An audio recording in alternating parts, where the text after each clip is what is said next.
Tokyo ரயில்வேல நடந்த ஒரு சூப்பரான சம்பவத்தை பார்ப்போம். இது சிறந்த சேவை தரத்துக்கு ஒரு அருமையான உதாரணம். யோசிச்சு பாருங்க, நீங்க போற ரயில் திடீர்னு சரியா 3 நிமிஷம் 20 வினாடிகள் தாமதமாகுது. நமக்கு இது சாதாரண விஷயமா இருக்கலாம், ஆனா அந்த ரயில்வே நிறுவனத்துக்கு இது மிகப்பெரிய தப்பு.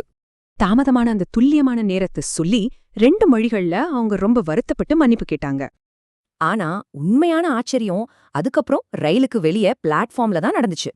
ரயில்வே ஊழியர்கள் தலை வணங்கி பயணிகளுக்கு அதிகாரப்பூர்வமான தாமதச் சான்றிதழ்களை கொடுத்துட்டு இருந்தாங்க. ஆச்சரியமா இருக்குல்ல? ஏன் தெரியுமா?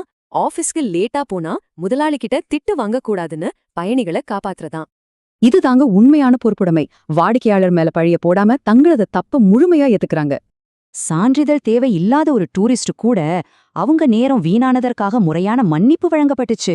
ஜப்பானிய கலாச்சாரப்படி 3 நிமிஷம் லேட்னாலோ லேட்டு தான், சரியான நேரம்னா சரியா அந்த நேரம்தான். இதுதான் சிறந்த செயல்முறை மேம்பாடு. பிரச்சனையின் ஆணிவேர கண்டுபிடிச்சு சரி செய்யறதுதான் அவங்களோட முக்கிய நோக்கம். அந்த 3 நிமிஷ தாமதத்துக்கு என்ன காரணம்னு ரயில்வே நிறுவனம் ரொம்ப தீவிரமா விசாரணை செய்றாங்க. இந்த சின்ன தாமதம் இனிமே யாருக்கும் வரக்கூடாதுன்னு அந்த பிரச்சனைய உடனே சரி செய்திடுவாங்க. இத பார்த்த ஒருத்தர் ரொம்ப நெகிழ்ந்து போய் அந்த தாமத சான்றிதழ தம் வீட்ல ஃப்ரேம் பண்ணியே வச்சுட்டாரு.